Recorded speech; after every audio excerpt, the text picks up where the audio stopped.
කිඹුල් කඳුළු හෙලන මේ විපක්ෂයේ අය රණවිරුවන්ට සලකුවේ කොහොමද කියලා මම පළමුවෙන්ම ඔයාලට මේ පිළිබඳ කතා කරන්නම්.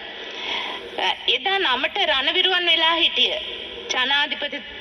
හිටපු ජනාධිපතිවරයෙක්ගේ පුතෙක්ගේ සපත්තු ලෙව කන ගමන් මේ 30 අවුරුදු යුද්ධේ නිමාවට පත් කරන්න නායකත්වයේ දුන්.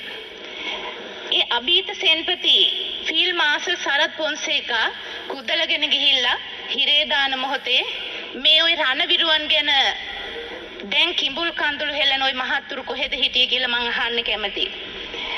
ඒ වෙලාවේ බිහිරෝ ගොළුවෝ වගේ ඔළුව කකුල් දෙක අස්සේ ගහගෙන හැංගිලා හිටිය ওই මිනිස්සු අද මේ රණවිරුවන්ට කියන්නේ නැතුව සොල්දාදුවා කිව්වා කියලා කඳුළු හෙලනවා මේ පාර්ලිමේන්තුවට ඇවිල්ලා. ඒ වගේම අර අටවගත්ත නිල් බලකායක් කියලා එකක් තිබුණානේ. ඒකේ හිටිය ඒ පුතන්ඩිලා ටිකයි නළුවෝ නිලියෝ යුද හමුදාවේ නාම ලේඛනයට ඇතුළත් කළා.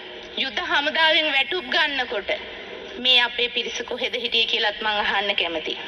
නාවික හමුදාවේ තනතුරු බල්ලට දාලා කිසිදු සුදුසුකමක් නැති ජනාධිපති පුතා වුණ නිසාම ඒ වරප්‍රසාදේ නිසාම නාවික හමුදාවේ ඉහළ තනතුරු වල සිටිය අය ඒ පුතාගේ වැඩවලට යොදවනකොට මේ දැන් රණවිරුව ගැන කඳුළු හලන මේ පාර්ලිමේන්තුවේ මන්ත්‍රීලා එදා කොහෙද හිටියේ කියලාත් මං අහන්න කැමතියි.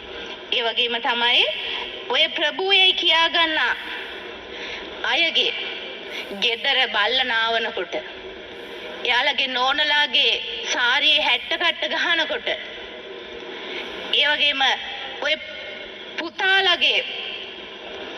පුතාලට රේස් පදින්න නුවර මාලිගාව ඉස්සරහා වැලි කොට්ට ගහන්න මේ රණවිරුව යොදා ගන්නකොට අපේ මේ හිටිය මේ දැන් කඳුළු හෙලන මහත්තුරුන්ට ඒව නොපිනුන එක ගැන ඇත්තටම හරිම පුදුමයි.